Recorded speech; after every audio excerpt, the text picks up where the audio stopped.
அன்பு நண்பர்களுக்கு வணக்கம். இன்றைக்கி நம்ம சேக்கி புக் மார்க்கில் ஒரு கெஸ்ட் வந்திருக்கிறாரு. கெஸ்ட்டோட பேர் வந்து கணேஷ். கணேஷ் எனக்கு எப்படி அறிமுகம்னா, நான் இதுக்கு முன்னாடி வேலை பார்த்த கம்பெனி மூலமாக அறிமுகம். நானும் அவரும் நிறையா ஆன்மீக பயணமும் மேற்கொண்டிருக்கோம். பயணங்கள் இதுமாரி நிறையா போயிட்டு வந்ததுனால கிட்டத்தட்ட எனக்கு ஒரு 15 வருஷம் இருக்குமா Ganesh? Okay, welcome to Chekki bookmark. வணக்கம். சரி கணேஷ், இன்றைக்கி வந்து நம்ம என்ன பேச போகிறோம்னா, என்ன பேச போகிறோங்கிறதே இவ்வளோ நேரம் ஒரு அரை மணி நேரம் பேசிக்கிட்டு இருந்தோம். இருந்தாலும் டாப்பிக்காக வந்து எப்படி எடுத்துக்கலான்னா, நம்ம வந்து ஒரு மில்லினியல் ஜென்ரேஷனில் இருக்கிறோம். அதாவது 1981லேருந்து 1996 வரைய ஒரு மில்லினியல் ஜென்ரேஷனாக சொல்கிறாங்க. ஸோ நம்ம வந்து அந்த மிட்டில் இருக்கிறோம். ஸோ நமக்கு அப்போ கிடைச்சது இப்போ இல்லாமல் இருக்கிறது, அதே மாதிரி இப்போ கிடைக்கிறது அப்போ இல்லாமல் இருந்தது மாதிரி தோன்றதெல்லாம் ஒரு ஃப்ளோவில் போவோம் அப்படிங்கிறது தோணுச்சு.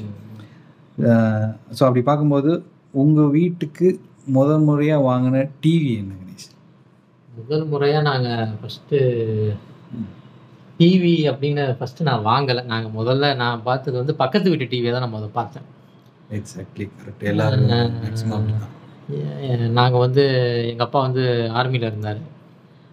ஒரு அனுப்புகிற பணம் எங்களுக்கு செலவுக்கு அப்படி இப்படியே ஆகிடும். அதனால் பக்கத்து வீட்டில் கொஞ்சம் பெரிய வீடு, அவங்க வீட்டு ஜன்னல்லேருந்து தான் என்னுடைய முதல் டிவி. அதே மாதிரி எங்கள் அம்மாவுடைய வீட்டில் வந்து அவங்க 1970 to 80 அவங்க ஒரு டிவி வாங்கிட்டாங்க. எப்படின்னா அந்த டோர் டிவி. முன்னாடி டோர். ஆமாம், அதில் ஒரு ப்ளூ கலர் ஃபிலிமை மாட்டி வச்சுருப்பாங்க. நீங்கள் பார்க்குறது எல்லாமே ப்ளூவாக தான் தெரியும். அதாவது அவங்களுடைய ஸ்க்ரீன் பிளாக் அண்ட் ஒயிட்டு தான். ஆனால் அது மேலே வந்து ஒரு இதை ஒட்டி வச்சுருப்பாங்க, ப்ளூ கலரு லேயரை. அதாவது கஸ்டமைஸ்டு கலர் டிவி. அது அப்போவே அது கலர் டிவின்னு தான் நாங்கள் நினச்சிக்கிட்டு இருந்தோம். எப்படின்னா அந்த வீட்டுக்கு போன அனுபவம் தான் எங்களுக்கு இருக்குது. எப்படின்னா நாங்கள் வந்து ஒரு அப்போ சிக்கல்னு சொல்லுவாங்க. இப்போ முன்னாடி உங்களுக்கு கொடைக்கானல் அப்படின்னு சொல்லுவீங்கல்ல, அது வந்து சிக்கல். அதாவது சிக்கல்லேருந்து தான் அந்த எங்களுக்கு அந்த அலைவரிசை வரும். டெலிகாஸ்ட் வரும், சிக்கல்லேருந்து தான் வரும். ஒரு 6 மணிக்கு ஆரம்பிப்பாங்க, 5:30 வரைக்கும். 3:30 to 5:30 வந்து ஹிந்தி இது ஓடிட்டு இருக்கும். 6 மணிக்கு மேலே தான் நம்மளுக்கு தமிழ் ஒளிபரப்பே ஆகும். ஒரு 7 மணிக்கு எல்லாருமே என்ன பண்ணுவாங்கன்னா, இந்த வயலுக்கு போனவங்க, இந்த பக்கத்து வீட்டுக்காரவங்க அப்படின்னு சொல்லிட்டு ஒரு 20-25 பேர் வந்து ஒரு நியூஸ் முடிகிற வரைக்கும் வந்து உட்காந்துட்டு பார்த்துட்டு போவாங்க. ஒரு 7:30-8. அதுக்கப்புறம் நம்மெல்லாம் எங்கே உட்காந்துருக்கோம்னே தெரியாது வீட்டில் இருக்கிறவங்களுக்கு. அந்த அளவுக்கு கூட்டமாக இருக்கும். இதுதான் என்னுடைய முதல் அனுபவம் டிவியை பொறுத்த வரைக்கும். அப்புறம் கொஞ்சம் காலகட்டத்தில் நான் வந்து வெளியில் டிவி பார்க்குறேன்னு சொல்லிட்டு எங்கள் வீட்டில் ஒரு வீடியோகான் பிளாக் அண்ட் ஒயிட் பண்ணுவாங்க. நாங்கள் 1994 வாங்கினேன் வீடியோ. அது கிட்டத்தட்ட ஒரு 18 வருஷம் இருந்தது எங்கள் வீட்டில். ரிப்பேர் ஆகலை, கலருக்கு எல்லாரும் சேஞ்ச் ஆகிறாங்கன்னு சொல்லிட்டு அதுக்கப்புறம் ஒரு சான்ஸ்வி டிவி வாங்கணும். சான்ஸ்வி. Okay okay okay. அது என்னன்னா 10 years வாரண்டி அப்போ கொடுத்தாங்க. ஓகே. அதாவது இப்போலாம் 1 வருஷம் 2 வருஷம் தான் வாரண்டி கொடுக்குறாங்க. அப்போ 10 years வாரண்டி ஏன் கொடுத்தாங்கன்னு அப்புறம் தான் தெரிஞ்சுது. வருஷம் அது ரிப்பேர் ஆகும், கூப்பிட்டு ரிப்பேர் பண்ணிக்கிட்டே இருப்போம். போச்சு. அதுக்கப்புறம் வந்துருச்சு, எல்சிடி வந்துருச்சு. அது எல்ஜி எல்சிடி வாங்கணும். இப்போ எங்கள் வீட்டில் இருக்கிறது வந்து இஃபால்கான் 43 inch. ஆமாம், இப்போ ஒரு 2 yearsக்கு முன்னாடி இஃபால்கான் மொத்தம். அதாவது மேரேஜுக்கு அப்புறம் 2 டிவி, மேரேஜுக்கு முன்னாடி எங்கள் வீட்டில் எங்கள் அம்மா அப்பா இருந்தப்போ ஒரு 2 டிவி.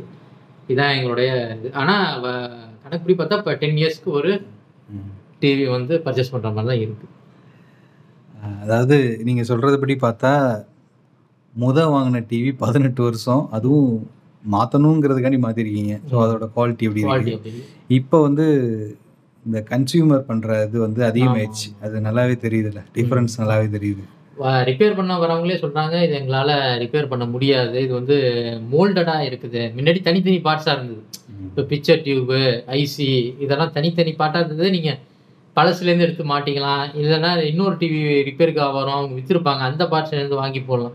ஆனால் இப்போ மதர் போர்டுன்னு சொல்லிட்டு ஒரே போர்டாக இருக்கிறதுனால நீங்கள் எங்கே தொட்டாலுமே அந்த மதர் ஃபுல்லாக மாற்றுற மாதிரி தான் இருக்குது அப்படின்ட்டு விட்டாங்க.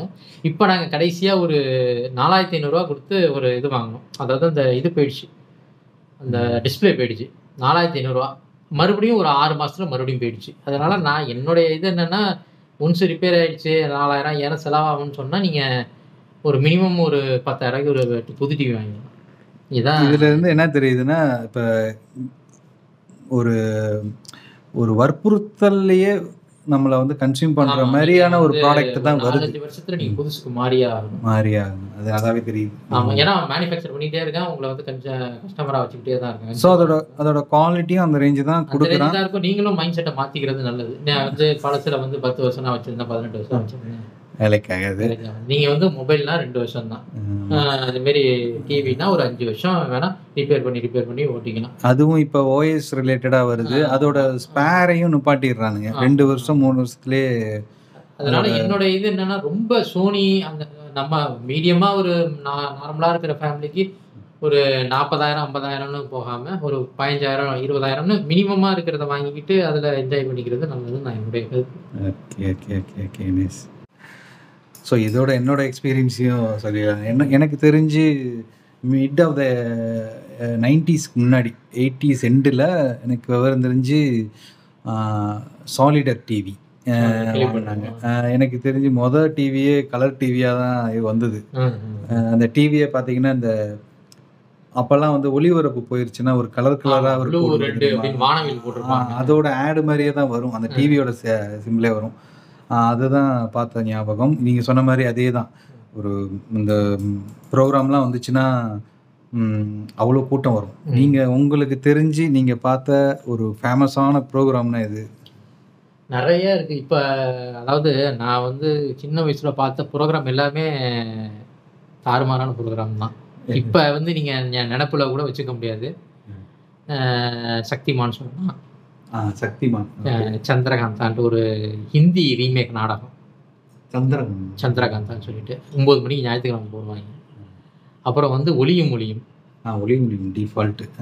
அப்புறம் வயலும் பாடும். இல்லை, அப்போ நல்லா பார்த்துருக்கீங்களா? வயலும் ஒளியும் உட்காந்து பார்ப்போம். ஆமாம், ஏன்னா உங்களுக்கு தமிழ் ப்ரோக்ராமே வேற, உங்களுக்கு சேனலே மாற்ற முடியாது. அதாவது தமிழில் ஒளிபரப்பாகிற அந்த டிடி 1 மட்டும்தான். அதில் 6 to 10 நீங்கள் அந்த தமிழ் ப்ரோக்ராம் பார்த்தே ஆகணும், கம்பல்சரி. இப்போ நீங்கள் ரிமோட்டை வச்சுக்கிட்டு அந்த ரிமோட்டே எங்களுக்கு தேவையில்லை. அந்த காலத்தில் சுவிட்சை போடுவோம், ஆன் பண்ணுவோம், வந்தால் பார்ப்போம். கரண்ட் போனால் சும்மா உட்காந்துருப்போம். நிறைய இப்போ கரண்ட் போகும். முன்னாடி ரிமோட்டே இல்லை. ரிமோட்டே இல்லாமா நீங்கள் போயிட்டு மாற்றணும். ஆமாம், எதுக்கு மாற்றணும்? ஒன்று நீங்கள் வந்து கொஞ்சம் அந்த பிரைட்னஸ் கூட்டணும், இல்லைனா வால்யூம் இன்க்ரீஸ் பண்ணணும். அப்படின்னா நீங்கள் போய் அதுக்கு அலுப்பு போடுவாங்க. அலுப்பெல்லாம் போட மாட்டாங்க, அதே மாற்றிக்கிட்டு கிடப்பாங்க. இந்த விசிஆர் இது பண்ணும்போது ஏவியா மாற்றுறதுக்கு. ஆமாம், அது ஒன்று. இன்னொன்று வந்து என்ன ஆகும் அப்படின்னா, பெரிய இப்போ உள்ள பிரச்சனை அப்படின்னா ஆண்டனா. எல்லார் வீட்லையும் ஆண்டனா இருக்கும். நீங்கள் இப்போ தான் உங்களுக்கு வந்து எல்லாம் ஃபைபர் வந்துருச்சு, உங்களுக்கு நெட்லேயே இது வந்துருச்சு. முன்னாடி ஆண்டனாவை நாங்கள் வந்து டியூன் பண்ணிகிட்டு இருப்போம். ஏன்னா காற்றுல என்ன ஆகும் அப்படின்னா கொஞ்சம் டில்ட் ஆகிடும், திரும்பிடும். அது என்ன பண்ணுவோம், கரெக்டாக அந்த டைரக்ஷனுக்கு திருப்பி வைக்கணும்னா. உங்க சிக்கல்ல தான் சிக்கலே இருக்கு. சிக்கல் பக்கத்துல இருப்பாங்க. ஆமா, இப்ப நீங்க வந்து தஞ்சாவூர் டிஸ்ட்ரிக்ட். ஆமா, அப்ப தஞ்சாவூர், நாகப்பட்டினம், திருவாரூர் அந்த இதெல்லாம் சிக்கல் தான். முன்னாடி எங்களுக்கு வந்து கொடைக்கானலும் சில மழை பெஞ்சுது இல்லைன்னா கொஞ்சம் காத்து அடிச்சுது அப்படின்னா கொஞ்சம் திருப்பி வச்சோம்னா கொடைக்கானலும் எடுக்கும்.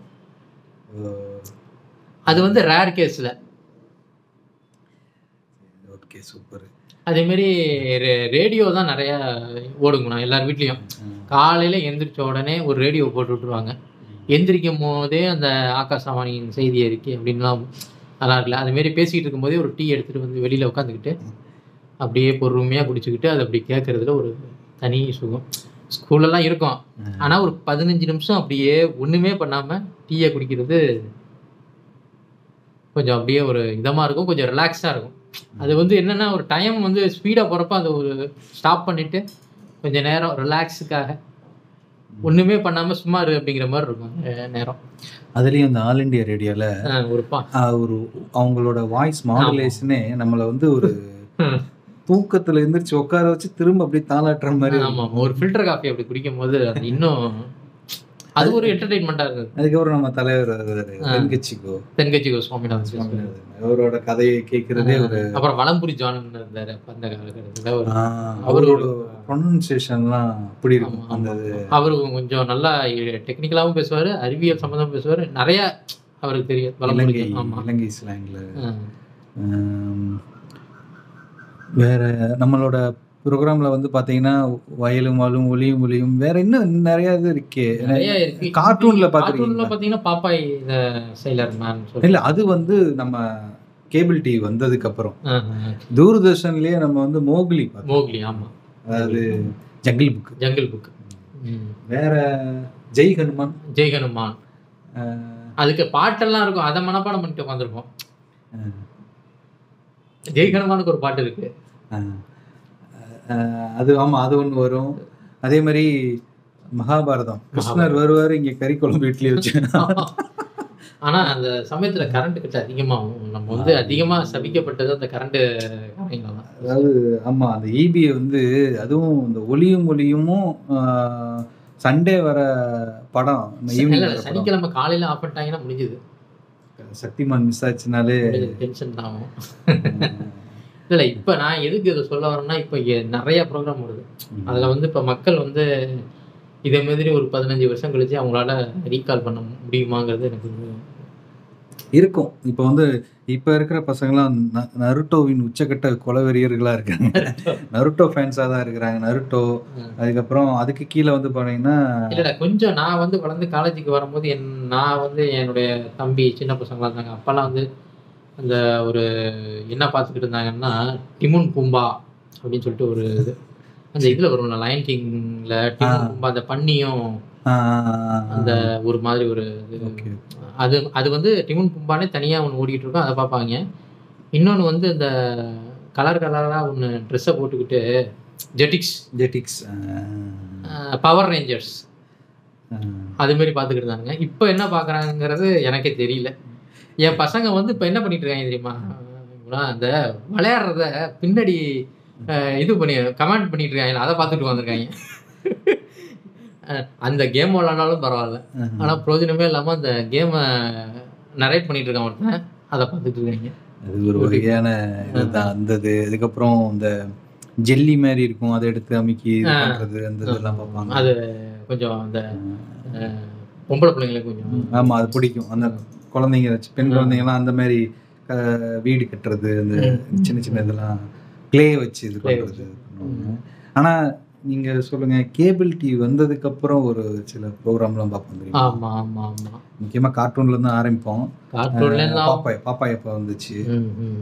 அப்புறம் சன் டிவி தான் சொல்லுவோம். அதை கேபிள் டிவின்னு சொல்கிறத விட்டுறது சன் டிவின்னு என்ன சொல்லுவாங்க. அப்போ வந்து கேபிள் டிவி வேற சன் டிவி வேற நினைப்புலலாம் இருந்தேன். கேபிள் ஏன்னா அவங்க தான் ஃபர்ஸ்ட் சேனலாக வந்தாங்க. அப்போ வந்து விஜய் டிவி வந்து வேற ஏதோ ஒரு பேர்ல இருந்ததுன்னு நினைக்கிறேன். விஜய் டிவினே வரும், குதிரை ஓடி வரும். வேற என்ன ராஜ் டிவின்னு ஒன்று இருந்தது. ராஜ் டிவி பேர் இருக்கு, ஆனால் இருக்கிற மாதிரி தெரியல. வேற என்ன பார்த்துருக்கீங்க அந்த டைம்? வந்து சன் ஃபர்ஸ்ட், அதுக்கப்புறம் விஜய், ராஜ், ஜெயா, அதுக்கப்புறம் வந்துச்சு. அது கூட லேட்டாக தான், கொஞ்சம் லேட்டாக தான் வந்ததுன்னு நினைக்கிறேன். இந்த 3 தான். டிவின்னு எதாவது கேள்விப்பட்டீங்களா? இல்லை, அதுக்கு ஒரு லோக்கல் டிவியா வரும். எனக்கு கேபிள் டிவிங்கிறது எனக்கு எப்படி ஃபேமஸ்னா, புது படத்தை அப்படியே எடுத்து போடுவாங்க. அப்போ வந்து என்ன பண்ணுவாங்கன்னா, திருட்டு விசிடி இல்லாத காலத்துல புது படத்தை வந்து நைட்டு போட்டுருவாங்க. புது படத்தை அப்படியே வரும். ஆமா, அது வந்து எப்படி அப்படி அலோவ் பண்ணாங்க? அது தெரியாம பண்றதுதான், அது இருந்தது, தெரியாம பண்ணதுதான். ஆமா, அந்த பாத்தீங்கன்னா இந்த கேபிள் டிவி வீட்டுக்குள்ள வச்சிருக்கவங்க பாத்தீங்கன்னா அந்த பெரிய டிஷ் இருக்கும். ஆமா.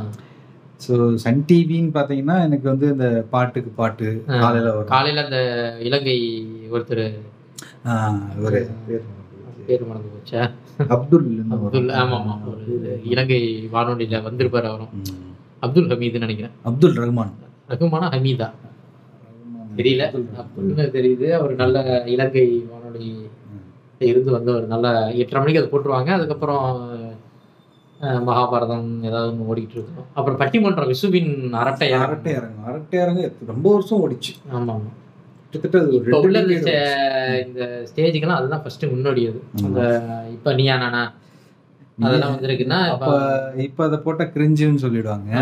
ஆனா அப்ப அதை வந்து உணர்ச்சிகரமா நரம்பு புடைச்சு பேசிட்டு இருப்பாரு. அது நமக்கே வந்து பயங்கரமா இருக்கும். அதுக்கப்புறம் பசங்களாம் பேசும்போது தான் நம்மளுக்கு இதா இருக்கும். ஐயோ இவங்களா பேசுறானுங்க, வீட்டுல பார்த்துட்டு பாரு அவன்லாம் எப்படி இருக்கான்னு சொல்லுவாங்க. அது நிறைய நடக்கும். அதை வந்து தவிர்த்துட்டு ஓடிடுவேன். எங்க அப்பா வேற கூப்பிட்டு இங்க பாரு உன் வயசுல அவன் பேசிக்கிட்டு இருக்கிறான், நீ என்ன பண்ணிட்டு இருக்க அப்படின்னு பாரு. கம்பேரிசன் அப்போ வந்து ஈஸியா நடந்துடும். இப்போ வந்து நிறைய பேர் வந்து நிறைய செஷன்ஸ் வச்சு நிறைய இது மாதிரி கம்பேர் பண்ணக்கூடாது அப்படின்னு நம்மளுக்கு வந்து சொல்றதுனால அவங்களுடைய தனித்துவத்தை நம்ம பார்க்குறோம். முன்னாடி நம்ம எப்படின்னா ஃபர்ஸ்ட் ரேங்க் எடுக்கிறவனை வச்சு கம்பேர் பண்ணுவாங்க. கண்டிப்பா நல்லா படிக்கிறவங்க பக்கத்துல ஒருத்தன் இருப்பான், கண்டிப்பா நம்ம வீட்டு பக்கத்துல ஒருத்தன் நல்லா படிச்சுட்டு இருப்பான். ஆனா எனக்கு வந்து பிரச்சனை என்னன்னா, ஒரு பெரிய வீரன், ஒரு நீச்சல் வீரன், அவர் வந்து உண்மையாக பாராட்ட வேண்டிய ஒருத்தர் வந்து, ஆனா அவர் அந்த காலத்துல இருந்து எனக்கு பெரிய எதிரியா மாத்தி விட்டது எங்க வீட்டு தான். குற்றாலி. ஆமா ஆமா, அவர் வந்து அவர் பேப்பர்ல வந்துட்டாருனாலே நான் இன்னைக்கு காலி.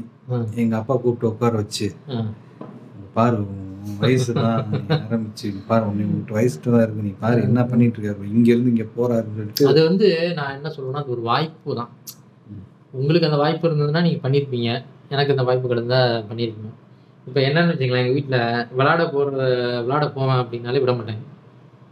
அவங்களுக்கு ஒரு பயம், பாதுகாப்பு கருதி விட மாட்டாங்க. அங்கே தடுக்கப்படுது நம்ம வாய்ப்பு.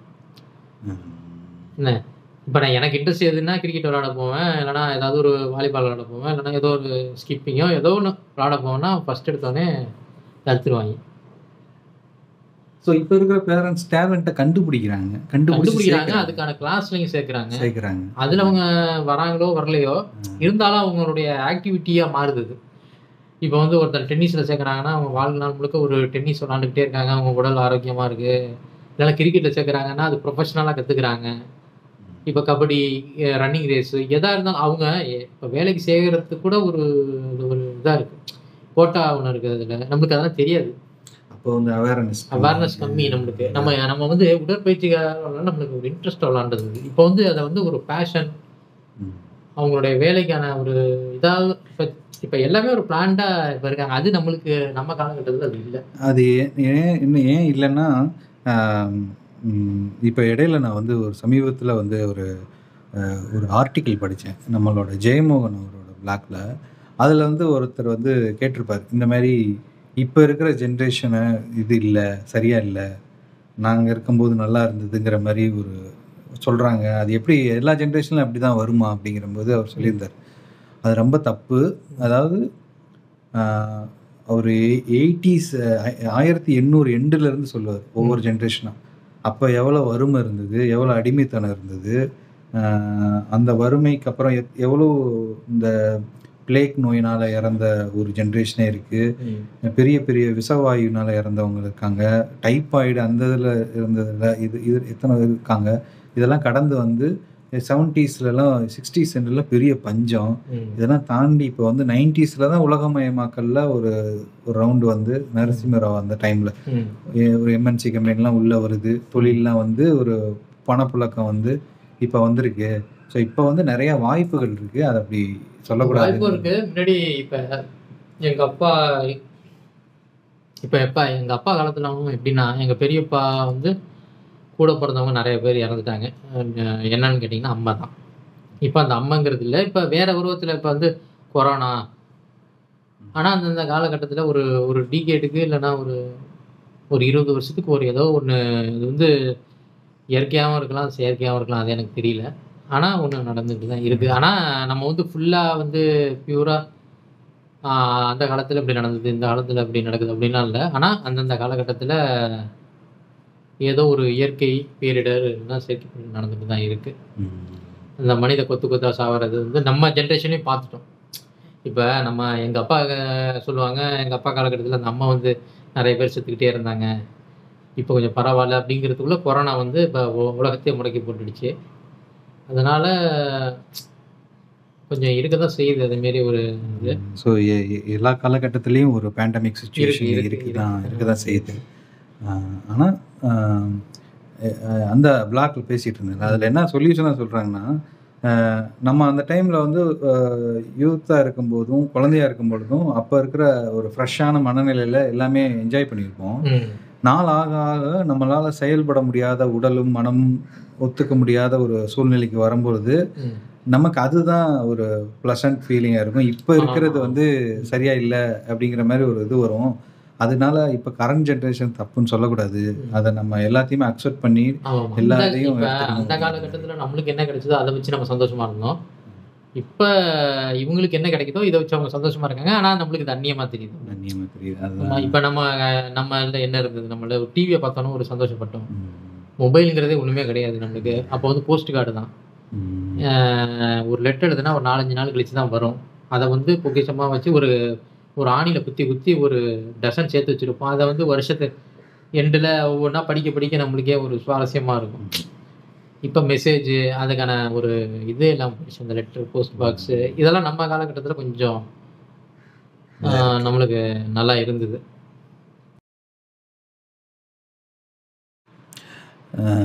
ஸோ கணேஷ், அப்போ வந்து போன ஜென்ரேஷன், இப்போ ஜென்ரேஷனுங்கிறதெல்லாம் பேச வேணாம். அப்போ வந்து நம்ம அந்த டைம் வந்து ஒரு கம்மியான அவைலபிலிட்டி இருக்கிறது, அதை பார்த்த அனுபவம் வந்து நம்மளோட நினைவுகளில் நிறையாவே இருக்கிறது தோணுது. எல்லாம் நம்ம வந்து படித்து அனுபவப்பட்டு தெரிஞ்சுக்கிட்ட விஷயத்த இப்போ வந்து ஈஸியாக கூகுள் அந்த மாதிரி டக்குன்னு அவங்க தெரிஞ்சுக்கிறதுக்கு இப்போ நல்லா வாய்ப்பு இருக்கு. இது வந்து ஒரு எவால்வ் தான். இது எல்லா நீங்கள் வந்து வரதானே செய்யும். ஆமாம். இப்போ நீங்கள் ஒரு கணக்கு கற்றுக்கணும் அப்படின்னா ஒரு டியூஷன் போகணும். இல்லைனா நீங்கள் வந்து ஒரு அந்த பசங்கள்கிட்ட போய் கற்றுக்கிறது அதுமாரி தான் பண்ண முடியுங்கிற ஆப்ஷனே கிடையாது உங்களுக்கு. டியூஷன் மாஸ்டரு, இல்லைனா ஸ்கூல் டீச்சரு, இல்லைனா ஃப்ரெண்ட்ஸ். இப்போ அப்படி கிடையாது. உங்களுக்கு நிறைய யூடியூப்ஸ் வந்துருக்கு. அதில் இல்லாமல் நீங்கள் வந்து ஒரே மாதிரியான ஒரு கணக்கு இப்படி தான் சால்வ் பண்ணணும்னு அவசியம் கிடையாது. இப்போ அதுக்கு 10 மெத்தட்ஸ் வந்துருச்சு. இப்படியும் சால்வ் பண்ணலாம், அப்படி சால்வ் பண்ணலாம். ஒரு மேக்ஸை நம்ம வந்து ஒரு இது வச்சுருப்போம், இப்படி தான் பண்ணணும். அந்த மாதிரி இல்லாமல் இப்போ வந்து நிறைய வாய்ப்பு வந்து பசங்களுக்கு வந்து கிடச்சிருக்கு. அதே நேரத்தில் ஒரு கொஸ்டினுக்கு நம்ம ஒரு ஆன்சர் தான், இப்போ நிறைய ஆன்சர்ஸ் வந்து நம்ம எழுதலாம். அதே நேரத்தில் நிறையா ஸ்கூல்ஸும் அதேமாரி என்கரேஜ் பண்ணுறாங்க. முன்னாடி நம்ம வந்து அந்த புத்தகத்தில் என்ன இருக்கோ அது எழுதுனா தான் உங்களுக்கு மார்க்கு. நீங்கள் வந்து யோசித்து நீங்களே ஒரு ஃபார்மேஷன் பண்ணி எழுதுனாலாம் மார்க் அதிகமாக இருக்குது. ஏன்னா அந்த வாத்தியார் அப்படி தான் நம்மளுக்கு வந்து இது பண்ணியிருக்காரு. இப்போ அப்படிலாம் கிடையாது. அவங்களுடைய சுய சிந்தனையிலே அவங்களுக்கு அந்த கொஷினுக்கு எழுதுகிறாங்க. அதனால் இப்போ கொஞ்சம் எவால்வ் ஆகிருக்கு அந்த படிப்பு சம்மந்தப்பட்டது. ஸோ அப்போ வந்து நிறையா வாய்ப்புகள்ங்கிறத விட நிறையா டேட்டாஸ் கிடைக்குது. பட் அதில் எது நல்ல டேட்டாங்கிறத ஃபில்டர் பண்ணுறது தான் ரொம்ப முக்கியங்கிற மாதிரி. ஏன்னா நம்மளுக்கு வந்து ஒரு ஆசான் இருந்தாங்க, நம்மளுக்கு ஒரு மாஸ்டர் இருந்தாங்க. அவங்க நம்மளை வழி நடத்துவாங்க. இப்போ அப்படி கிடையாது. அவங்க சொல்லி கொடுக்குறத தாண்டி நிறையா அவங்களுக்கு கிடைக்குது. அதில் எது அவங்க பிக் பண்ணுறாங்கங்கிறது முக்கியம். ஓகே. இப்போ நம்ம வந்து என்டர்டைன்மெண்ட்லேருந்து எஜுகேஷன் போயிட்டோம் டக்குன்னு. ஆமாம். மெடிக்கலில் எது பேசுகிறோமா? மெடிக்கல் மருத்துவத்துலேருந்து பார்த்தீங்கன்னா நம்ம அந்த டைமில் என்ன பொறுத்த வரைக்கும் கம்மியான ஒரு காய்ச்சல் இதில் தான் வரும். பட் எங்கே போனாலும் ஒரு ஊசி தான். ஒரு ஊசி தான். எங்கள் இதில் நான் பேர் சொல்லக்கூடாது இந்த இதில். அதனால் நான் வந்து என்ன சொல்கிறேன்னா, எங்கள் ஊரில் ஒரு பிரசித்தி பெற்ற ஒரு அவர் எப்படி இருப்பார்னா, 2 பக்கட்டும் பேஷண்ட்டை வச்சுக்கிட்டு 2 பக்கட்டும் கேட்டுக்கிட்டு இருப்பார். யாருக்கு எந்த ஊசி குத்துறாருன்னு அவருக்கே தெரியாது. என்ன, இவர் தலைவலியில் வந்திருப்பாரு, அவர் வயிற்று வலியில் வந்திருப்பாரு. இருந்தாலும் 2 பேருக்கும் ஒரே ஊசி தான். அவர் வந்து என்ன கைராசி டாக்டர். அவர் எந்த உடம்பு சரியில்லைனாலும் அவர்கிட்ட தான் போவோம். அதே மஞ்சள் ஊசி தான் போடுவார். மஞ்சள் கலரில் அந்த மருந்து இருக்கும், சரியாயிடும். பச்சை டப்பாலேருந்து 2 மாத்திரை, அவ்வளோதான் ஒரு மாத்திரை. இப்போ தான் நீங்கள் வந்து தனியாக வயிற்று வலினா ஒரு டாக்டர்கிட்ட போகணும். சரி, குழந்தைகள்லாம் ஒரு தனி டாக்டர்கிட்ட போகணும். இதுனா எக்ஸ்ரே எடுங்க. நல்ல விஷயம்தான் இது. முன்னாடி அந்த நம்பிக்கையின் பேரில் ஓடிக்கிட்டு இருந்த மருத்துவம் இப்போ கொஞ்சம் எவால்வ் ஒரு தனி. இப்போலாம் நீங்கள் டக்குன்னு போனால் ஊசி போட்டுடலாம் மாட்டாங்க. எல்லாம் நீங்கள் எடுத்துகிட்டு வந்து அதை அனலைஸ் பண்ணி இந்த இதுக்கு இது கொடுக்கலாமா வேணாமான்னு கன்சல்ட் பண்ணி கொடுக்குறாங்க. நல்ல விஷயம்தான். ஆனால் இது வந்து ஒரு வகையில் வியாபார நோக்கம்னா நம்மளுக்கு அந்த அளவுக்கு இது இல்லை, இன்கம்ஸ் நிறையா பேர்கிட்ட இல்லை. ஆனால் அவங்க செய்கிறது கரெக்டு தான். அதை வந்து ஃப்ரீயாக பண்ணணும். ஆக்சுவலாக ப்ரைவேட்டால் பண்ண முடியாது. அரசாங்கம் இந்த மாரி ஃப்ரீயாக பண்ணணும். ஆனால் இருக்கிற மக்கள் தொகைக்கு இதை பண்ண முடியுமாங்கிறது அவங்களுக்கு. ஆனால் பண்ணலாம். முன்னாடி வந்து பிரசவமே நிறைய வந்து பார்த்தீங்கன்னா மேக்சிமம் கவர்மெண்ட் ஹாஸ்பிட்டல் நடக்கும். ஒரு சில கவர்மெண்ட் எய்டட் மாதிரி இருக்கும் கிட்டத்தட்ட. ப்ரைவேட் தான், பட் வந்து அதுலேயே ரொம்ப கம்மியான ஒரு இதில் தான். இப்போ நீங்கள் போனீங்கனாலே 1 லேக் இல்லைன்னா சிசேரியன் இந்த மாதிரி தான் அவங்களே. இப்போ வந்து நார்மல் பிரசவத்தை என்கரேஜ் பண்ணுறாங்க சில பேர், ஆனால் அதுக்கான அமௌண்ட் வாங்கிறாங்க, சிசேரியனுக்கான அமௌண்ட் வாங்கிறாங்க. ஏன்னா சிசேரியன் இல்லாமல் உங்களை வந்து நார்மல் பண்ணுறதே இப்போ வந்து அதிசயமாக பண்ணுறாங்க. புரியுதுங்களா? கரெக்டு. அது அந்த அளவு கொண்டு வந்துட்டாங்க. ஆமாம், முன்னாடி சிசேரியன் பண்ணுறது நடுவில் நம்மளுக்கு ஒரு மிட் ஏஜில் என்ன பண்ணாங்க, சிசேரியன் பண்ணிடலாம், அதுக்கு தான் காசு அதிகம்னு பண்ணாங்க. இப்போ என்ன பண்ணுறாங்கன்னா, உங்களை வந்து நாங்கள் பிரசவத்தை வந்து நார்மல் பண்ணி தரோங்கிறத நம்ம வந்து அதுக்கான இது கொண்டு வராங்க. ஏன்னா இது 2 வகையில் எடுத்துக்கலாம். ப்ரைவேட்டுக்கு போனால் தான் மக்கள் மனநிலை அப்படி இருக்குன்னா, ப்ரைவேட்டுக்கு போனால் தான் கரெக்டான இது கிடைக்கும்.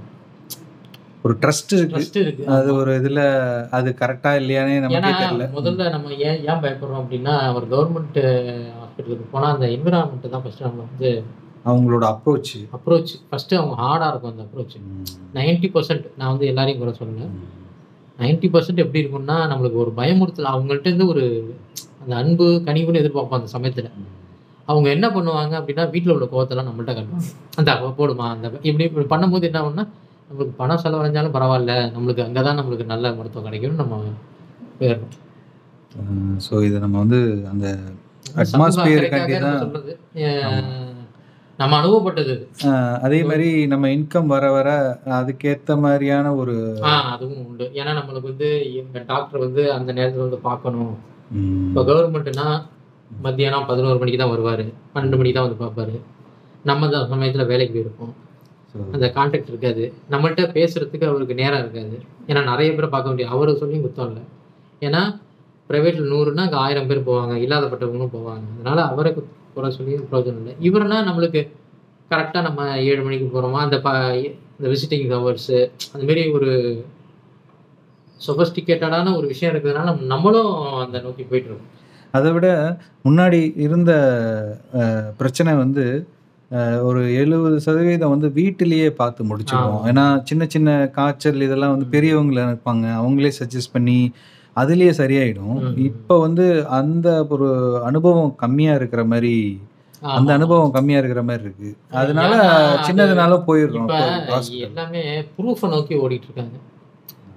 இப்போ என்ன சொல்கிறாங்க, நான் வந்து இந்த மாத்திரையை கொடுத்தேன்னா இப்படி ஆகுங்கிற ஒரு ப்ரூஃப் இருக்குது, நீ வந்து அந்த காய்ச்சலுக்கு இதை கொடுத்தேன்னா ப்ரூஃப் இருக்கா? அது சரியாயிடுங்கிறது சில பேருக்கு அந்த எதிர்ப்பு சக்தி மூலமாக சரியாயிடுதுங்கிற நினச்சிக்கிட்டு இருக்கிறாங்க. இருந்தாலும் இந்தமாரி சின்ன சின்ன காய்ச்சலுக்கு நம்ம பாட்டி சொல்கிற வைத்தியம் அதெல்லாம் கடைபிடிச்சு நம்ம அதை கொண்டு போகணும்.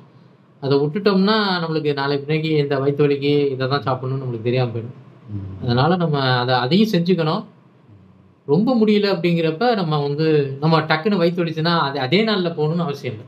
ஒரு 2 நாள் இதில் சரியாகலை அப்படின்னா நீங்கள் போகிறது கொஞ்சம் நல்லது. ஏன்னா நம்மளுக்கு பணமும் மிச்சமாகும். ஏன்னா அது 2 நாள் சரி பண்ணுறதா இருக்கலாம். இல்லை இன்கேஸ் ஆஃப் எமர்ஜென்சி அப்படின்னா அன்றைக்கே போகிறது நல்லது. சும்மா லைட்டாக ஏதாவது பண்ணிச்சுன்னா பரவாயில்ல, ரொம்ப ஹெவினா நம்ம என்ன சொல்கிறது இதுதான். ஓகே, நான் அடுத்து வந்து இன்னொரு டாபிக் ஒரு ஏரியாவுக்கு வரலான்னு பார்க்குறேன். இதுனா விளையாட்டு. நீங்கள் நம்ம இருந்த டைமில் எந்த கேம் சின்ன வயசுலேருந்து? சின்ன வயசில் நான் வந்து சின்ன பிள்ளையா இருக்கும் போது பக்கத்து வீட்டில் ஒரு என் ஏஜில் ஒரு பொண்ணு பையன், அவனோட தம்பி ஒருத்தனப்பான்.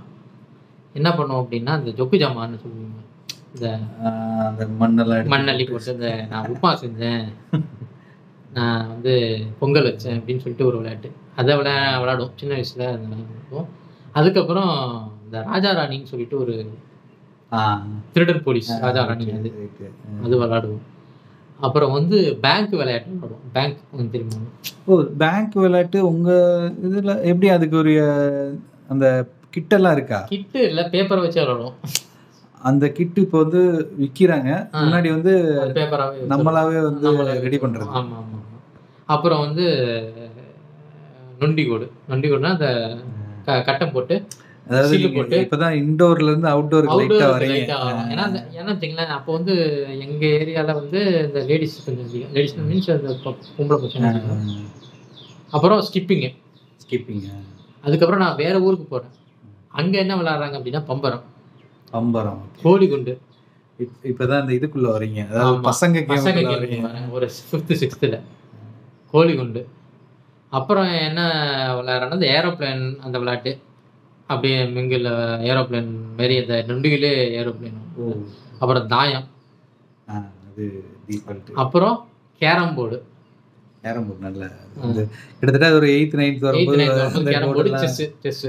அதுவும் போர்டு வந்து எல்லாத்துக்கிட்டே இருக்காது, எல்லாத்தையும் இருக்கு. ஏதாவது ஒரு ஆள் தருவோம், அவங்க போயிட்டு அவங்க வீட்டில் போய் விளையாடுறது, டிவி பார்த்துக்கிட்டே விளையாடலாம். அந்த பவுடரை கொட்டி பான்ஸ் தான் அதுக்குன்னு ஒரு கஸ்டமைஸ் ஒரு இதே இருக்காது, அள்ளி போட வேண்டியது. கொடுக்கும்போது கிட்டு கொடுக்கும்போது அது கொடுப்பான், தனியா பவுடர் கொடுப்பான் இருக்கும். அது ஒரு டைம் தான் வாங்குவாங்க. ஆமா, அதுக்கப்புறம் வீட்டில் உள்ள பவுடர். வீட்டில் இது எனக்கு தெரிஞ்சு கோல்கேட் அந்த பவுடர்லாம் போட்டு விளையாண்டா ஞாபகம் இருக்கு.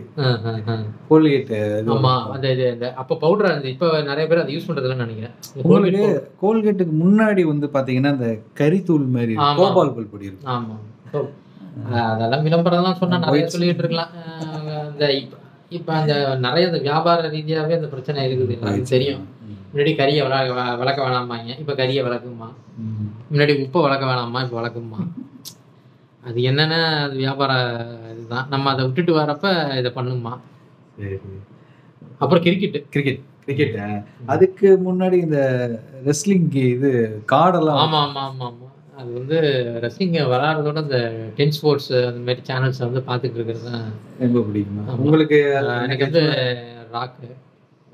ராக்கு முன்னாடியே ஒரு குரூப் இருப்பாங்களே. எனக்கு வந்து அந்த பேர்லாம் நிறைய மறந்து போயிடுச்சு. அண்டர்டேக்கர் வந்து எனக்கு வந்து என்ன சொல்றது, நான் நினைச்சுக்கிட்டு இருந்தேன் உயிர் இருக்கு போல இருக்குன்னு நினைச்சுக்கிட்டு இருந்தேன். அது இப்ப பாருங்க, நான் வேற ஒரு டிஸ்ட்ரிக்ட், ஒரே ஸ்டேட்டா இருந்தாலும் வேற டிஸ்ட்ரிக்ட். நீங்க நான் இருக்கிறதுல இருந்து ஒரு 100-150 கிலோமீட்டர் தள்ளி ஒரு டிஸ்ட்ரிக்ட்ல இருக்கீங்க. இது எப்படி எல்லா பக்கமும் ஒரே மாதிரி கன்வே ஆகுதுன்னு தான் எனக்கு தெரியல. ஆனா இந்த சம்மர் லீவ்ல போறவங்க மாத்திட்டுருவாங்க.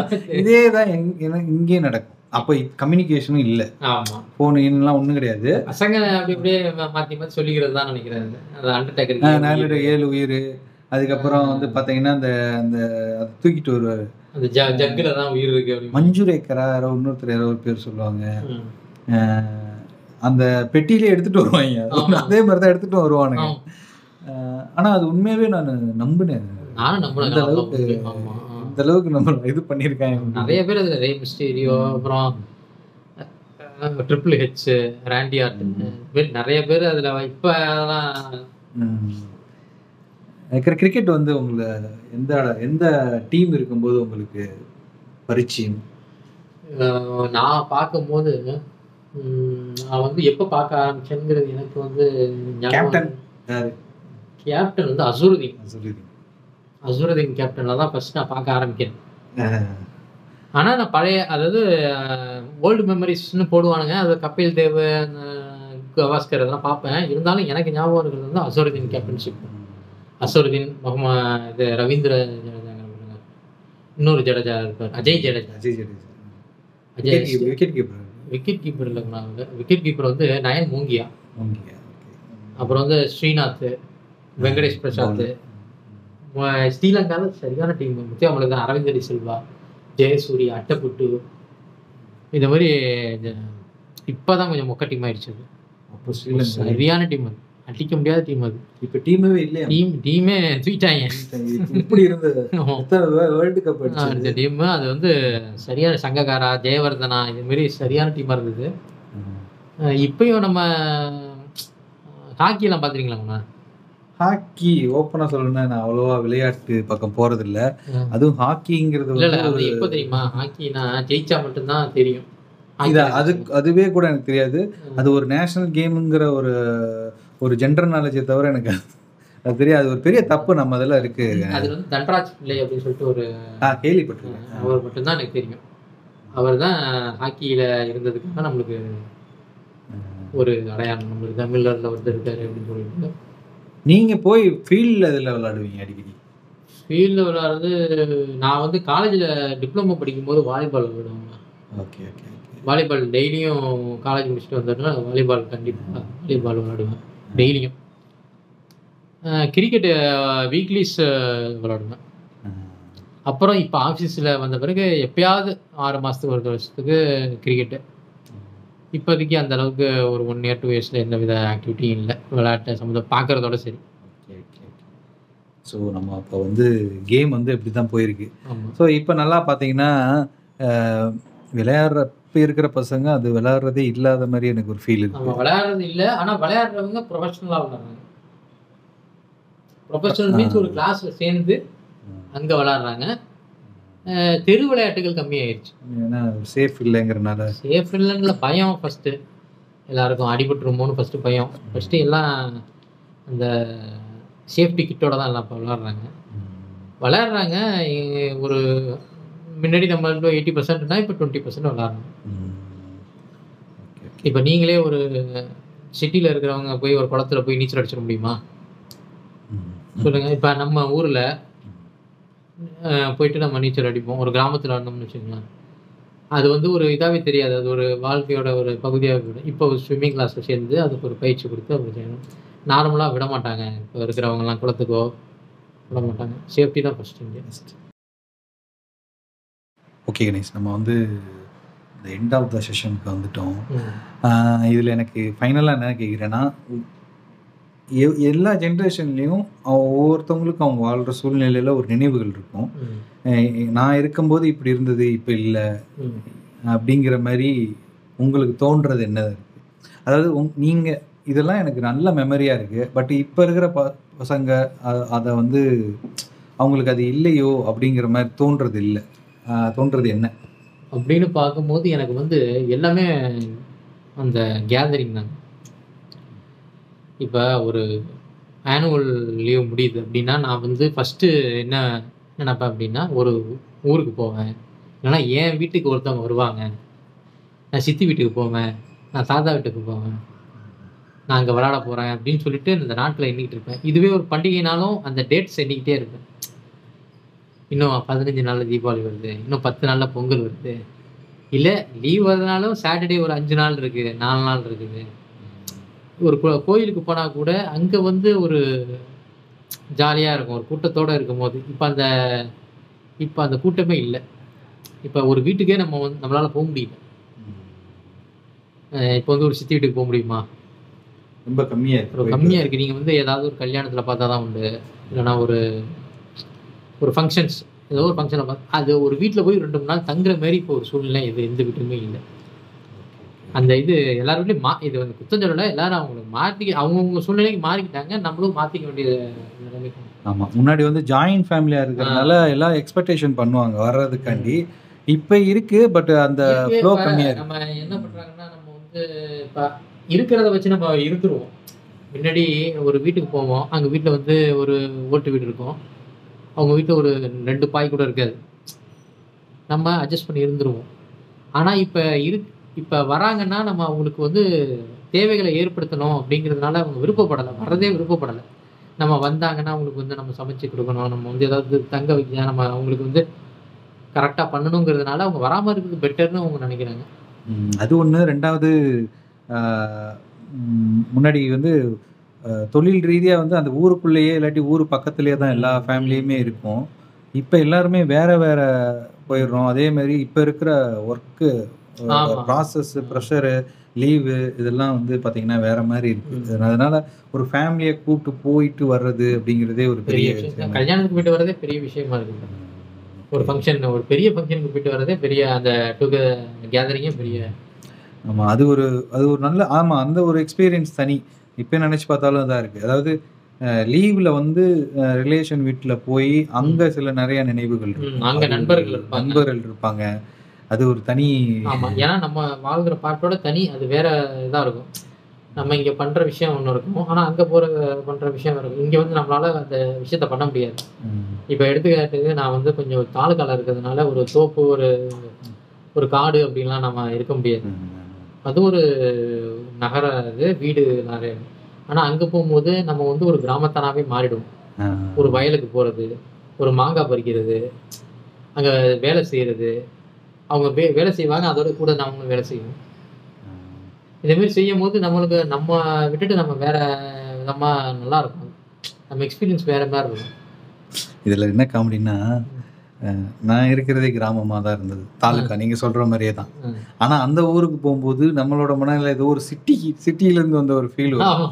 இதில் இன்னொரு சினாரியோ ஒன்று இருக்குது. எங்கள் அப்பா அங்கேருந்து ஒரு இடம்பெயர்ந்து வேற ஒரு ஊருக்கு போய் தொழில் செஞ்சு வராரு. அவர் வந்து திரும்ப நம்ம பையனை சொந்த ஊருக்கு குழந்தைகள்லாம் அனுப்பும்போது ஒரு நல்லா வாழ்கிறோம் அப்படின்னு காமிக்கிறதுக்கு என்ன பண்ணுவாங்கன்னா, கேன்வாஸ் ஷூ, ஜீன்ஸ் இதெல்லாம் வாங்கி போட்டு டக்கிங் பண்ணி அனுப்பணும். அதுவும் கடைசியாக பையனா பிறந்ததில் ஒரு பெரிய பாவம். அவனை வந்து அவன் கடைசி பையனா பிறக்கும்போது அவங்க கொஞ்சம் டெவலப்பும் ஆகியிருப்பாங்க.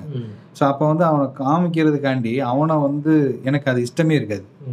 அதுவும் அந்த ஊருக்கு போகும்போது ஒரு ஆற்றை கடந்து வேற போகணும். இதில் அந்த ஷூவை வேற போட்டு நசன்னு ஆக்கி எனக்கு ரொம்ப சிம்பிளாக போயிட்டு வரணுங்கிறது ஆசையாக இருக்கும்.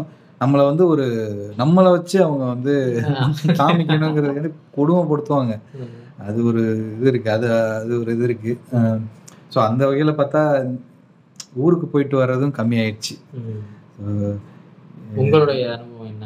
உங்களுக்கு என்ன நினைவுகள் இருக்கு? எனக்கு நினைவுகள்ங்கிறது எல்லாமே ஸ்கூல் காலேஜ் வரைய நினைவுகள் தான் கணேஷ். எல்லாமே அதுக்கப்புறம் எல்லாமே வந்து பார்த்தீங்கன்னா அந்த ஒர்க் ரிலேட்டடாக வரனால எதுவுமே போக முடியல. அதே மாதிரி என்னைய பொறுத்தளவு இப்போ இருக்கிற பசங்களும் அவங்களுக்கும் இப்போ இருக்கிறது நினைவுகள் தான், நல்ல நினைவுகள். எல்லாமே எவால்வ் ஆகிட்டு தான் இருக்கும், எதையுமே குறவே சொல்ல முடியாது. 25க்கு முன்னாடி 25க்கு அப்புறம். ஆனால் எனக்கு என்ன தோணுச்சுன்னா, அந்த 2003க்கு அப்புறம் அந்த மொபைல் வந்தது பார்த்தீங்களா, மொபைல் செல்ஃபோன் இதெல்லாம் வந்ததுக்கப்புறம் தான் எனக்கு வந்து அதிகமான ஒரு டெவலப்மெண்ட் ஆன மாதிரி ஒரு ஃபீல் ஆச்சு. அதுக்கு முன்னாடி மெதுவாக ஸ்லோவாக தான் வர ஆரம்பிச்சது. அதே மாதிரி 2005க்கு அப்புறம் தான் எனக்கு அது வரையும் நார்மலாக போயிட்டு இருந்தது. வேர்ல்டே எனக்கு கொஞ்சம் ஸ்லோவாக போயிட்டு இருந்தது. எனக்கு நடுவில் எனக்கு கார்கில்னு ஒரு வார் வந்ததுங்க. அது ஒன்று தான் எனக்கு ஒரு வித்தியாசமான ஒரு அனுபவம் இருந்தது. அப்போ தான் வந்து கார்கில் வார்னு சொல்லிட்டு ட்ரெஸ் எல்லாம் அது ஒன்று தான் ஒரு பேண்டமிக் சுச்சுவேஷன் மாதிரி, அது ஒரு பெரிய பேரிடர் மாதிரி ஒரு ஃபீல் வந்துச்சு. அது மாதிரி ஒன்றுமே இல்லை. ஆனால் எனக்கு 2005க்கு அப்புறம் சுனாமின்னு ஒன்று இருந்தது. அப்போ நான் சென்னையில் தான் இருந்தேன். அந்த சுனாமிக்கு அப்புறம் எனக்கு அதுக்கப்புறம் ஒரு 3-4 வருஷத்துக்கு ஒரு தடவை நிறைய ப்ராப்ளம்ஸ். அதாவது மலைகள்லாம் வித்தியாசமாக பெய்ய ஆரம்பிச்சுது. தண்ணி தேங்குற அளவு சென்னையில் மாறிச்சு. வெள்ளத்தை பார்க்குறோம். எதோ நடந்துச்சு. 2005க்கு அப்புறம் தோணுச்சு நிறைய ஆட்சிகள் மாற்றம், அதுக்கப்புறம் நிறைய சேஞ்சஸ், பெரிய பெரிய பிரச்சனைகள்லாம். அந்த சேஞ்சஸ் நம்மளுக்கு பழகிடுச்சு. ஆமா, இப்போ பழகிடுச்சு. அதாவது எப்படின்னா இந்த முக்கிய செய்திகள் போடுவாங்கல்ல, இப்போ 24 மணி நேரம் முக்கிய செய்தி தான். நான் பார்க்கறதே இல்லை. நான் நிறுத்திட்டேன். நான் வந்து நியூஸ் பார்க்கறது நிறுத்திட்டேன். ஒரு மியூசிக் போடுவாங்கல்ல, அது எப்போ ஆரம்பிச்சதுன்னா அந்த தேர்தல் நிலவரம் வர்றதுக்காண்டி போடுவாங்க, ரிசல்ட் வர்றப்ப போடுவாங்க. அதை இப்போ டெய்லியுமே போடுவாங்க. யாரும் உடம்பு சரியில்லைனா போடுறது, யாரும் அரெஸ்ட் பண்ணிட்டா போடுறது, யாராவது சொன்னாங்கன்னா தான் அதை கேட்டுக்கிறது. அதாவது இவர் அரெஸ்ட் பண்ணிட்டாங்க இது. நான் வந்து அந்த மனநிலையிலேருந்து வந்துட்டேன். இல்லை, அது என்னைக்கு மன்சூர் அலிகான் த்ரிஷா பிரச்சனை அப்படின்னு சொல்றதுக்கே அந்த மியூசிக் போட்டாங்கன்னா அப்போ எது முக்கியமான நியூஸ் எது அப்படின்னு எல்லாத்தையுமே போடுறாங்க. அது ஒரு ப்ராப்ளம். இப்போ உங்களுக்கு அது கேமரா எடுத்தோடனே எல்லாருக்கும் தான் நியூஸ் இதாயிடுறாங்களே, எல்லாமே ரிப்போர்ட்டரா மாதிரி.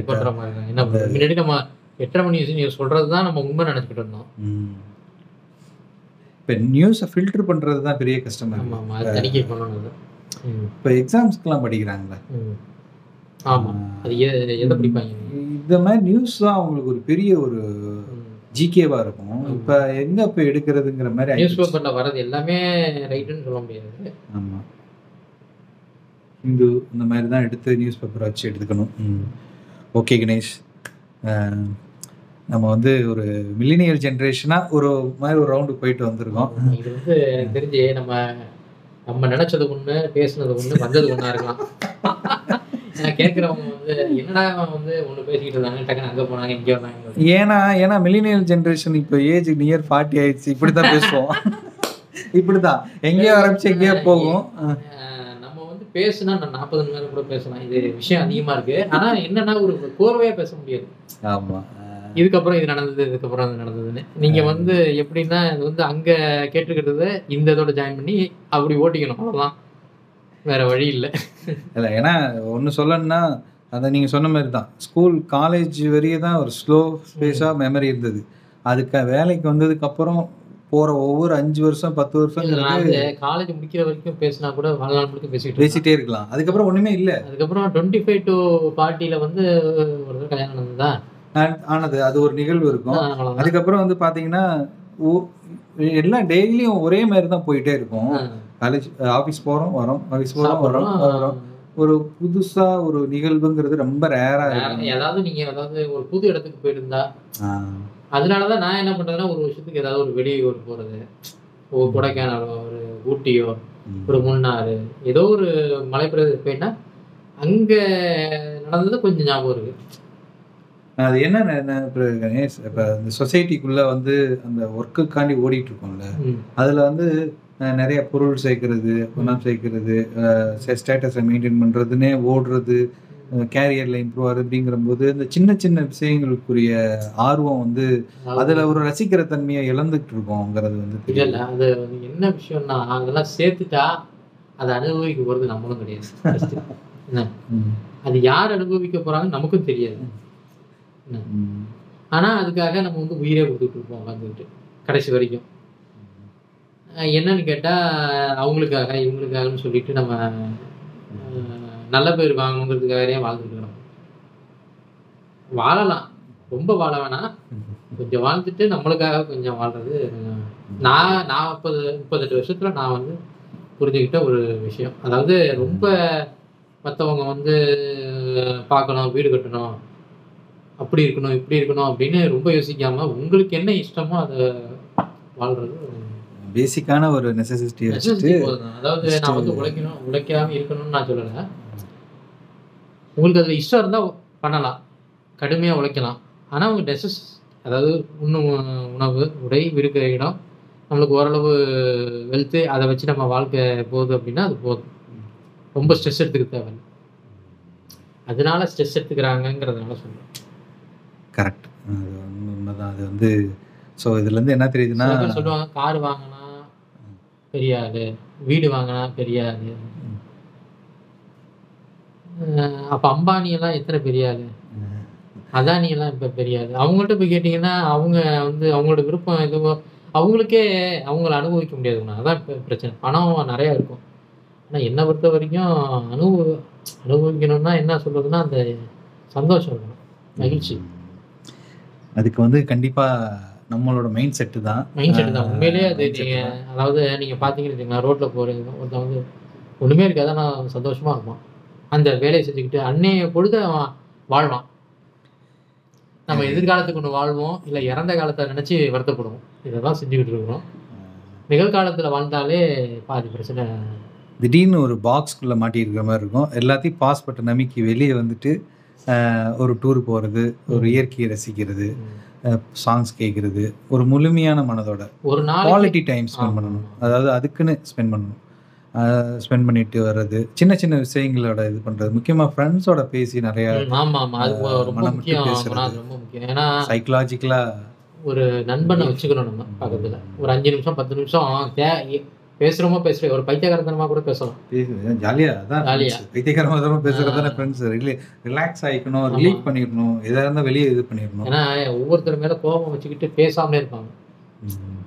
வீட்டில் பிரச்சனை இருக்கலாம், அம்மா மேலே பிரச்சனை இருக்கலாம், ஒய்ஃப் மேலே பிரச்சனை, ஏதாவது சண்டை போட்டுருக்கலாம், குழந்தைங்க செய்யறது வந்து இதாக இருக்கலாம். அதை வந்து நம்ம வந்து அடுத்த நாள் கடத்தக்கூடாது. அந்தந்த நாளில் ஏதாவது ஒரு பேசி என்னால் ஓட்டிடணும். இது முடிக்கிறதுக்கு முன்னாடி ஒரே ஒரு இது கேட்டுக்கிறேன். இப்போ சின்ன வயசுலேருந்து ஒரு நல்ல ஒரு மெமரியோடு வந்துட்டு இது பண்ணிட்டு இருக்கும் பொழுது ஒரு டைமில் வந்து நமக்குரிய எது பிடிச்சிருக்குன்னு தெரியாமல் இருக்கிற கேரியர் சூஸ் பண்ணுறதுக்கு முன்னாடியே நம்ம வேறு வழி இல்லாமல் ஏதாவது ஒரு ஜாபில் வந்து லாக் ஆகிருப்போம். அப்போ நம்ம வந்து ஒரு இடத்துல வேலையில் இருப்போம். இப்போ வந்து அந்த வேலைக்குன்னு ஒரு ப்ரெஷர் இருக்கும், எல்லா இடத்துலையும் இருக்கும். வேலை சூழல் ஒரு மாதிரி இருக்கும். நம்ம இயல்புக்கு இல்லாத வேற வகையான மனிதர்கள் இருப்பாங்க. ஸோ அந்த இதெல்லாம் ஹேண்டில் பண்ணுறத எப்படிலாம் ஹேண்டில் பண்ணிக்கலாம்னு தோணுது? இப்போ வந்து நான் வந்து ஒரு 7-8 கம்பெனி மாறிட்டேன். ஒவ்வொரு இடத்துலையும் அதேமாரி சுபாவம் கொண்டவங்க இருக்காங்க. நான் வெவ்வேறு மனிதர்கள். நம்ம என்ன பண்ணணும் அப்படின்னா, அது 6:30 மணிக்கு முடியுதா ஆஃபீஸு, அதோட அவங்க மறந்துடணும். என்னை பொறுத்த வரைக்கும் அதான். அந்த வீட்டுக்கு வந்தோடனே வீட்டில் என்ன இருக்கோ அதை யோசிக்கணும். என்னன்னா, நீங்கள் ஆஃபீஸையும் வீட்டையும் போட்டு குழப்பிக்கூடாது. ஆஃபீஸில் வேற, வீட்டில் வேற. ஆஃபீஸுங்கிறது நம்ம பர்சனலே கிடையாது. அஃபிஷியல் அது. வேலை செஞ்சால் நல்ல பேர், வேலை செய்யலைன்னா கெட்ட பேர். ஓகேவா? நம்மளால் முடிஞ்சதை பண்ணிட்டு தான் இருப்போம். சில சமயம் கெட்ட பேரும் வரும். பாலிடிக்ஸ் நடக்கும். நம்ம அதெல்லாம் யோசிக்கவே கூடாது. அவங்களால நம்மளுக்கு வந்து நல்லதும் நடக்காது, தீயதும் நடக்காது. அது கடந்து போயிடணும். அது வந்து நம்ம யோசிக்கவே கூடாது அந்த விஷயத்தை நம்ம. ஏன்னா பர்சனலாகவும் நிறைய நம்மளுக்கு இது இருக்கும். நம்மளுக்கு பணம் இருக்காது, ஃபீஸ் கட்டணும், அதெல்லாம் இருக்கும். அந்த அஃபீஷியலையும் நம்ம ஏற்றுக்கிட்டோம்னு வச்சுக்கோங்களேன், ரொம்ப பிரச்சனை வரும். ஏதாவது ஒரு ப்ரெஷரை நம்ம ரிலீவ் பண்ணிட்டோம். ஓகே. ஸோ அது வந்து பர்சனலாக எடுத்துக்காம அதை விட்டுட்டு, அது ஒரு கலை. அது வந்து அந்த இதுலேருந்து வெளியே வந்து திரும்ப இங்கேருந்து திரும்ப இங்கே போகிறதுங்கிறது ஒரு இடமாற்றமே ஒரு கலை தான். நீங்கள் வந்து அங்கே போனோன்னா நீங்கள் அதுக்கேற்ற மாதிரி அந்த 6 மணி நேரத்தை அங்கே ஓட்டிக்கணும், இங்கே ஒரு 6 மணி நேரத்தை ஓட்டிக்கணும், மீதி தூங்குற நேரம்லாம் இருக்கலாம். ஆமாம், அது வந்து தனி. அது ஒரு செல்ஃப் டெவலப்மெண்ட்டு, தூக்கம், உடற்பயிற்சி. இல்லை, எனக்கு பொறுத்த வரைக்கும் ஒரு ஆக்டிவிட்டியில் நீங்கள் சொல்கிற மாரி ஒரு ஆக்டிவிட்டியில் வந்து நம்மளை என்கேஜ் பண்ணிக்கிட்டோம்னு வச்சுங்களேன், அந்த இதே இருக்காது. ஏதாவது ஒரு விளையாட்டு, இதுமாரி ஒரு ப்ராட்காஸ்ட் ஏதாவது பேசுகிறது, இல்லைனா அவங்களுக்கு என்ன தனித்திறன் இருக்கோ அதை. இப்போ ஓவியம் வரைவாங்க சில பேர் பேச்சு திறன் எடுப்பாங்க, சில பேர் சமையல் செய்வாங்க, சில பேர் வாக்கிங் போவாங்க, சில பேர் உடற்பயிற்சி காலையில் யோகா செய்வாங்க. அதில் அவங்கள வந்து ஈடுபடுத்தணும். ஆனால் அதில் நிறைய கம்பெனிஸில் வந்து பார்த்தீங்கன்னா ஒருத்தனை சிந்திக்க முடியாத அளவுக்கு கூட வச்சுருக்குறாங்க. ஏன்னா உங்களுக்கு 24 hours இருக்குது. 8 3 8 பிரிக்க சொல்லுவாங்க ஜென்ரலாக. ஒர்க்குக்கு 8, தூக்கத்துக்கு 8, ஃபேமிலிக்கு 8, இப்படி பிரிக்க சொல்லுவாங்க. இப்போ அது சுத்தமாக மாறிடுச்சு. ஏன்னா அவங்களுக்கு ஆஃபீஸில் 10 to 12 hours 12 hours. அதுக்கப்புறம் நீங்கள் அங்கேருந்து நீங்கள் ட்ராவல் பண்ணி வர்றதுலேயே ஒரு 2 hours அந்த இதில் செட் ஆகுது. 14 hours ஆகிடுது. ஸோ உங்களுக்கு அந்த ஒர்க்கு ரிலேட்டடாக போகிறதே 14 hours ஆகிடுது. தூக்கத்துக்கு ஒரு 8 hours வைங்க. 22 hours. மீதி இருக்கிற 2 hours குவாலிட்டி டைம் எங்க ஃபேமிலிக்கு ஸ்பெண்ட் பண்றதுங்கிறது ஒன்று இருக்கு. நம்மளுடைய குளிக்கிறது, நம்மளுடைய செல்ஃப் போயிடுது. ஃபேமிலியோட ஒன்று மிஸ் ஆகுது. அது இல்லாமல் ஒருத்தனுக்கு ஒரு வேலையில் இருப்பான், அவனுக்கு நீங்கள் சொன்ன மாதிரி டிராயிங்கில் இன்ட்ரெஸ்ட் இருக்கும், இல்லைன்னா வேற ஏதாவது ஒரு இன்ட்ரெஸ்ட் இருக்கும், ஏதோ ஒரு இன்ட்ரெஸ்ட் இருக்கும். அவன் அதுக்குள்ளே போய் அதை பற்றி படிச்சுக்கிறதும் தெரிஞ்சுக்கிறதும் அப்படிங்கிறது மிஸ் ஆகுது. அது இல்லாமல் இப்போ இருக்கிற மொபைல் வந்து ஒன்று ஷார்ட்ஸ்குள்ளே போனால் சம்மந்தம் இல்லாமல் 2 hours அதுலேயே ஓடிடுது. அதெல்லாம் அவாய்ட், அதுக்கு ஒரு டைமும் கம்மியாயிடுச்சு. ஸோ அதுக்குள்ளே போகிறது அதிகமாக என்ன பண்ணுறாங்கன்னா அந்த மொபைலுக்குள்ளே தான் ஃபஸ்ட்டு அவங்களுடைய கோபத்தை, என்டர்டைன்மெண்ட்டை தேடுறது என்னமோ அந்த மொபைலுக்குள்ளே தான் இருக்கும். ஆமாம், ஸ்ட்ரெஸ்ஸை நான் ரிலீவ் பண்ணணும்னா ஒன்று நான் பிரியாணி சாப்பிடணும், இல்லைன்னா ஷார்ட்ஸ்குள்ளே போயிடுறாங்க. அப்படியே நம்ம வீடியோஸ் பார்த்துக்கிட்டே இருக்காங்க. ஒன்று முழுசாக கூட பார்க்க மாட்டாங்க. ஒன்று பாதி ஓடிட்டு இருக்கும், அடுத்தது அவங்களுக்கு சுவாரஸ்யப்படுத்தலையா, அடுத்ததுன்னு. இந்த மாதிரி இல்லாமல் என்ன பண்ணலான்னா, ஆஃபீஸ்லேயே ஏதாவது ஒரு கொலீகை நல்லா நம்மளுக்கு நண்பனாக்கிக்கிட்டு அவங்கள்ட்ட ஷேர் பண்ணலாம், நம்மளுடைய வேலையை ஷேர் பண்ணிக்கலாம். இல்லைனா நம்ம குவாலிட்டி அங்கே போய் நம்மளுடைய பேசினாலே பாதி இது பிரச்சனை இருக்காது. அதாவது ஸ்ட்ரெஸ் கம்மியாகும். ஆமாம், கண்டிப்பாக.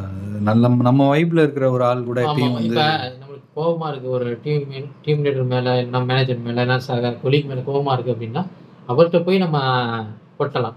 நம்பிக்கை இருக்கிற பட்சத்தில் எல்லாத்தையும் நம்ம போய் சொன்னோம்னு வச்சுக்கோங்களேன், நம்மளுக்கு வெட்டு வந்துடும். ஏன்னா ஒரு இது வேணும்ல, உங்களுக்கு ஒரு தண்ணியை தடுத்து வச்சிருக்கிறோம். எவ்வளோதான் அந்த ப்ரெஷர் வந்து உங்களுக்கு நிற்கும். மழை பெய்யும் போது திறந்து விடுற மாதிரி நம்ம வந்து அதை பண்ணிக்கிட்டே இருக்கணும், அந்த வால்வை ஓப்பன் பண்ணிக்கிட்டே இருக்கணும். இல்லை அப்படின்னா என்ன ஆகும் அப்படின்னா, அந்த ஸ்ட்ரெஸ்ஸுங்கிற ஒரு இதுக்குள்ளே போய் மாட்டிக்குவோம். ஆமாம், அது என்னன்னா, அது நல்லாவே தெரியும். என்னன்னா, இப்போ ஒரு 10th படிக்கும்போது நமக்கு எக்ஸாம் ஃபியர் ஒன்று வருதுன்னா அதில் வந்து வேர்வை வரும். ஆனால் நீங்கள் வந்து நைட்டு வரைக்கும் நீங்கள் வந்து நல்லா இருப்பீங்க. அந்த காலையில எந்திரிச்சோனே ஒரு படபடப்பு வரும் தெரியுமா? ஆமா. அது ஏன் அதுக்கு தான் நான் சொல்ல வர்றது என்னன்னா, இது அது ஸ்டூடெண்ட்டா ஏன்னா இருக்கும்போது நம்ம வந்து நம்மளுடைய கேட்டகரி என்னன்னா, அந்த நைட்ல படிக்கிற கேட்டகரி. இல்ல அது அந்த ஒண்ணு இருக்கு. நான் என்ன சொல்ல வரேன்னா, அந்த ஏஜ்க்கு அது வந்து மைண்ட் லெவல்ல பிரஷர் இருக்கு. ஆனா, இப்ப ஏஜ் ஆகும்போது அந்த மைண்ட் பிரஷர் அந்த வந்து பழக்கம் தான் உடம்பு அஃபெக்ட் ஆகுது. ஹைப்பர் தைராய்டுன்னு வருதுங்கிறாங்க. சைக்காலஜிக்கலா மத்த ஆர்கன்ஸையும் ஆமா. ஸோ கண்டிப்பா வந்து இப்ப இத வந்து நம்ம ஒரு 5 வருஷம் கழிச்சு இந்த வேலைய யோசிச்சோம்னா, அது ரொம்ப நம்மளுக்கு இப்ப நம்ம 10த் எப்படி யோசிக்கிறோம்? அது என்னடா அது அதுக்கு போய் நம்ம வந்து இவ்வளோ ஸ்ட்ரெஸ் ஆனோமா? அது சாதாரண ஒரு பரீட்சை. நம்ம படிச்சிருந்தா நல்லா எழுதியிருக்க போறோம். எழுதியிருந்தா பாஸ் பண்ணியிருக்க போறோம். அதனால ஒண்ணும் பெரிய நம்மளுக்கு மாற்றம் வந்ததாக எனக்கு தெரியல. நான் என் மார்க்னால தான் இந்த வேலையில இருக்கேன்னு நான் சொல்லவே மாட்டேன். அப்பனா நமக்கு இப்போ ஒரு 10, 15 வருஷம் எனக்கு இப்படி ஓடுன மாரி இருக்கு. வேலைக்கு வந்ததுக்கப்புறம். இன்னும் எனக்கு இருக்கிற ஒரு நல்ல ஆக்டிவான டைமே இன்னும் ஒரு 10, 15 வருஷம் தான். அப்ப அந்த 10, 15 வருஷம் ஓடிடுச்சுன்னா, அதுக்கு இதான் ஓடிட்டு இருக்கோம்னா, அப்ப வந்து நமக்கு எது முக்கியம்? எத நம்ம இந்த டைம்ல முக்கியம்னா நம்மளுடைய குவாலிட்டி ஹவர்ஸை இன்க்ரீஸ் பண்ணணும். வீக்கெண்ட யூட்டிலைஸ் பண்ணணும். அந்த 2 டேஸ்ல 1 டேஸ நம்ம நல்லா யூட்டிலைஸ் பண்ணணும். நல்லா எங்கேஜ்டா இருக்கணும். ஒரு கோயிலுக்கு போறது கூட நல்ல விஷயம். அது வந்து அவங்களோட நம்பிக்கை சார்ந்து எங்கனாலும் போலாம். எங்க அவங்களுக்கு ரிலீஃப் கிடைக்குதோ.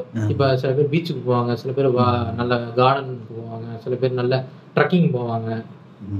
அந்த மாதிரி ஒரு சும்மா இல்ல நான் என்ன சொல்றேன், சாதாரணமா ஒரு சேர்ல உட்காந்து டீ குடிச்சிட்டு வேடிக்கை பார்க்கறது கூட ஒரு ரிலாக்சேஷன். அதான் அந்த சின்ன சின்ன விஷயத்த வந்து நம்ம ஏதோ டைம் வேஸ்ட் பண்றோமோன்னு நினைச்சிட்டு நிறைய பண்றாங்க. அப்படி கிடையாது.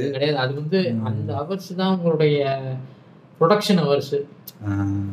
நீங்க ப்ரொடக்ஷன் ஹவர்ஸா மாத்த போற ஹவர்ஸே அதுதான். நீங்க அமைதியா இருந்து உட்கார்ந்து சிந்திச்சுக்கிட்டு என்ன பண்ணலாம்னு ஒரு டூ டூ லிஸ்ட் போடுறீங்கல்ல, அது மாதிரி தான் அது.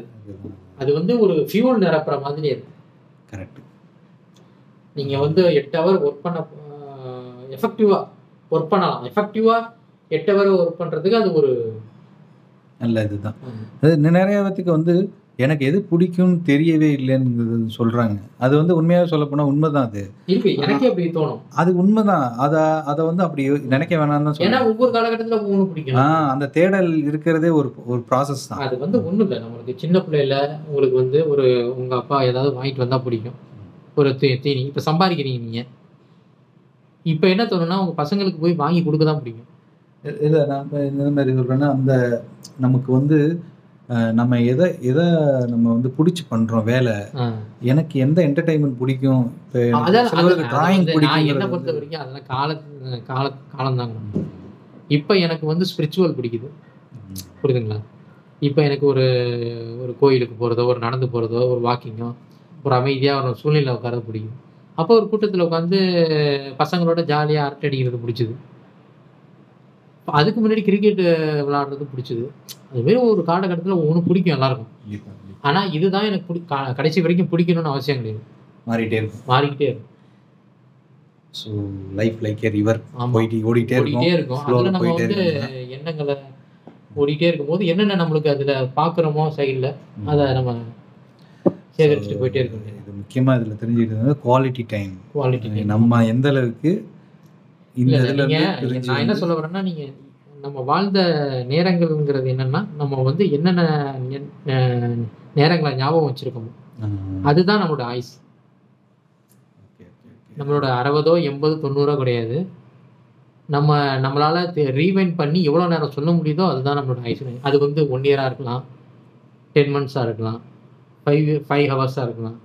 இதுதான் அவங்களுடைய ஆயுள் காலம் நான் நினைக்கிறேன். கண்டிப்பா என்னை பொறுத்தளவு அதே தான். எனக்கு வந்து பயணங்கள் ரொம்ப பிடிக்கும், ரீடிங் ரொம்ப பிடிக்கும். முக்கியமாக பயணங்களில் வந்து இன்னும் சொல்லுவேன், அதை நிறையா இதில் சொல்லியிருக்கேன்.